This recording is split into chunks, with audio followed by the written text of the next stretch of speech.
There's a lot of people who will DM me throughout the day or email me various things. Ludwig, I have a great content idea. Ludwig, you should stream with me. Ludwig, you should play this game I made. Ludwig, please donate to my GoFundMe. I accidentally broke my leg playing basketball. That actually happened. And a lot of these things happen. And for the most part, I don't have the time to look into it and hope that your leg recovers speedily. But one guy had DM'd me at one point to do an interview at Genesis. And I remember reading it and being like, huh. And that was it. It was just one DM. So he asked for an interview, but I didn't respond. And then I meet him at Genesis. And he goes, hey, I'm the guy that DM'd you. Would you be down for an interview tomorrow? This was Friday. And I was like, tomorrow? You know what? Look, I'm not too big. I'm not too important to talk to you. Why wouldn't I? Sure. If I'm free and you find me, I'm down for an interview. Great move by him. Great move to have the initiative to ask in person, even though I didn't respond on DMs. If you guys ever want something from someone, that can work as well. Next day happens. He finds me and he says, hey, interview in 30 minutes. And I'm like, yeah, if you can find me in 30 minutes, I'm down. 30 minutes pass and he finds me. So far, he's killing the game. He is hustling exactly how you have to hustle. And then he comes back and he says, ready for the interview? And I say, sure, run it. I'm going to go to Starbucks in a bit, but I have some time. So we start walking from the venue to a hallway just outside the venue. And as we're walking to the hallway, he looks over and he says, so I usually write a script for these things, but I didn't this time. I was like, oh. And he's like, because I procrastinated. And I was like, huh. Okay. He's like, well, yeah, I just found out that we're going to do the interview yesterday because you didn't DM me. And I was like, all right, well, understandable, but, you know, if you want to do the interview, you should have it anyway. And if you don't have a script, then maybe whatever, fine. Not a big deal. Still walking. We get to the hallway, and he goes, inside or outside? And I'm like, it's your interview. And he's like, all right, yeah, outside. Okay. I'm looking outside, and I'm seeing empty street, not a camera in sight. And I'm like, and he notices my face in confusion and goes, oh, I'm having my friends get the camera. It's like 2 blocks that way. And I look at him, and I'm like, look, we just met. I'm not going to walk 2 blocks with you to do an interview. If you want to do an interview, just make it as easy as possible for me. Just have it set up so that I can just walk, do it, and then get on with my day instead of a whole 30-minute process. So he's like, yeah, okay. And I'm like, I'm going to go to Starbucks. And he's like, well, they're going to come back soon. And I was like, oh, how long do you think it'll take? And he says, and I'm not even kidding, he goes, 30 seconds. 30 seconds? They're going to go 2 blocks down, pick up a camera, and come back in 30 seconds. His friends were either Usain Bolt or literally driving on the sidewalk. I was like, no. I just said no. And he goes, okay, yeah, like 1 to 2 minutes. And I'm like, you're lying. And he goes, okay, 5 minutes. And I'm like, all right, 5 minutes. I will be back here in 5 minutes. And then he goes, okay. 5 minutes pass. I meander the venue, walking around, talk to a couple friends. And I wait exactly 5 minutes. And I go back. I look in the hallway. Nobody there. I look outside. Not a single soul there. I'm like, all right. I feel like I did my due diligence. I'm going to go to Starbucks. So, going to Starbucks. Takes me kind of a while. It's kind of far. We got to walk there. I finally see a DM from him. And he says, I'm ready. 40 minutes after he said 5 minutes. Still at Starbucks. I get back 20 minutes after I read his DM. An hour after he said 5 minutes. All right. Let's see if he's there. And I go to the hallway, and he's standing with the camera, and his 2 friends are with him, and they look miserable. And they're like, can we finally go? Because I've arrived. And he's like, yeah. Can you stand in frame? One of his friends is a little smaller, a little younger. And because his friend is small, he goes for the joke. He says, hey, how tall are you? And his friend looks him dead in the eye and doesn't say a fucking word. His friend was not having it. And I was like, oh no, he should have written a script. He should have written a script. They leave. It's just me and the guy. He has one lavalier mic. That's fine. Interview starts, and he starts off with his first bit. And I'm just trying to do the interview for him. So I'm just answering honestly. I think my arms are crossed. I'm listening. I'm just being honest. And he goes, so you've been commentating Smash for a while. Like a couple years ago, you commentated round 1 pools.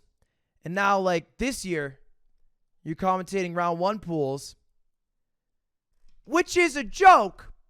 But the way it was delivered didn't immediately sound like one.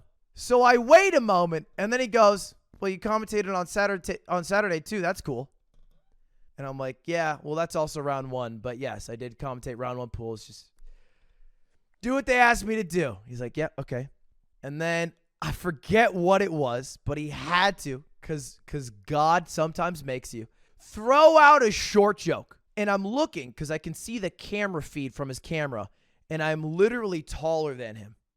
So I'm like, buddy, I'm taller than you in the camera frame. And he goes, you're standing on a box. And then I pan his camera down to our feet and then pan it up. He's just like. And so the interview continues. And we get to a point after a few generic questions. How'd you do this? What got you into that? Where he's like, I forgot all my questions. Let's just skip to the end. And then he goes to his bag, pulls out a controller, and I'm holding the lavalier so we can do this. And he starts. I've heard you call yourself the self-proclaimed fastest masher in the world. No longer true. Could you show me how to mash? To which I now reply, because I'm trying to be nice, but I'm a little fed up. You fake fan! Not only do I have YouTube videos about mashing, which are my most popular on my channel, I have streamed showing exactly how to mash. I have tweeted multiple perspectives on how to mash. So she's like, okay, whoa. I was hoping you could watch me mash and then critique me. I usually get 160. I cap out around 170. I'm like, okay. And then he does something worse than everything he's done combined. He takes the controller with one hand, and he takes his thumb, and he takes his finger, and he does not double thumb, but he slides it across. And as I'm witnessing this unfold in front of me, I say, you are not going to one-hand mash. He's like, no, just you are not going to do this to me. And then he does it to me. I drop the lavalier. I walk away. I leave the interview. Maybe it's too far, Ludwig. Maybe you went too mean. I couldn't stand there being interviewed by a one-handed masher who's never broken 200 in their life, asking me to critique. It's like, I can't even fathom an analogy. Like a pee-wee football player asking Tom Brady, how's my throw? I'm disgusted. I walk away. I felt a bit bad, but I thought I did the most I could do for the interview. And I actually thought it was kind of a funny ending.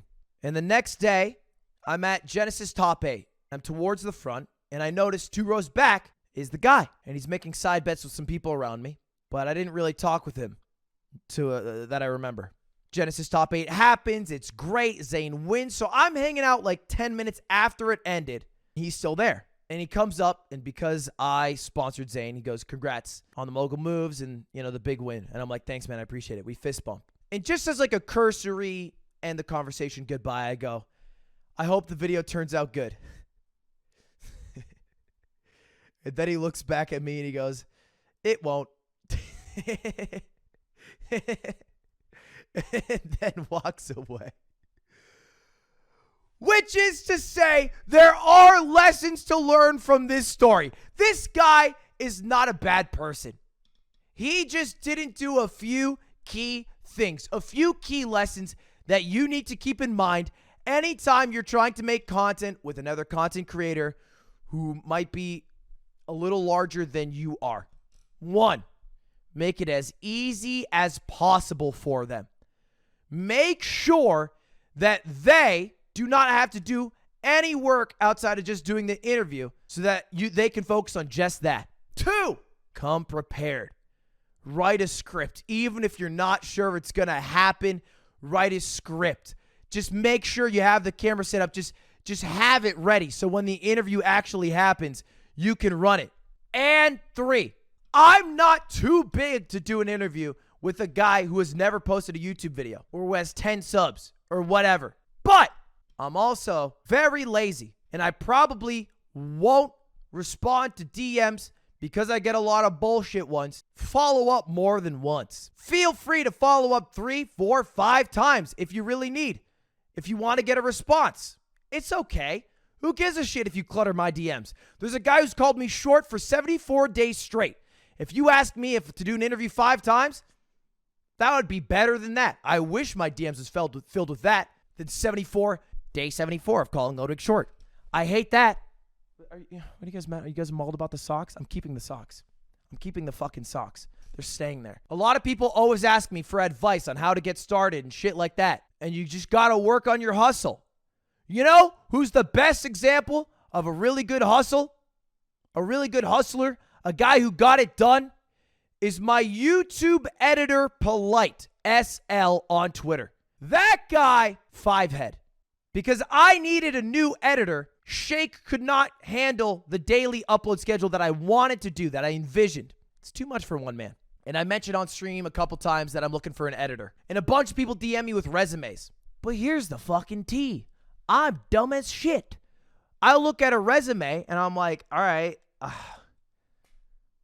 that's sick, man. 3.8. That's dope. What does that mean for me? You know? I look at videos they send me and it's like forests in cross dissolve and it's like well lit. And I'm like, I'm not in forests a lot on stream. I can't tell what's good or what's bad. So you know what Polite did? He downloaded a VOD. He edited it perfectly. Basically upload ready. And then said, hey, man, what do you think about this? Put his dick on the table. And I said, well, that's pretty good. Hired him same day. He made my life so easy. Been with me ever since. Great editor. Love Polite. So, that's just to say. Look, that's just to say. I could have been nicer. I could have put in more effort. I didn't want to. That's selfish of me, sure. But at the end of the day, he did a lot of things great. And I think in the future, he'll do a lot of things better.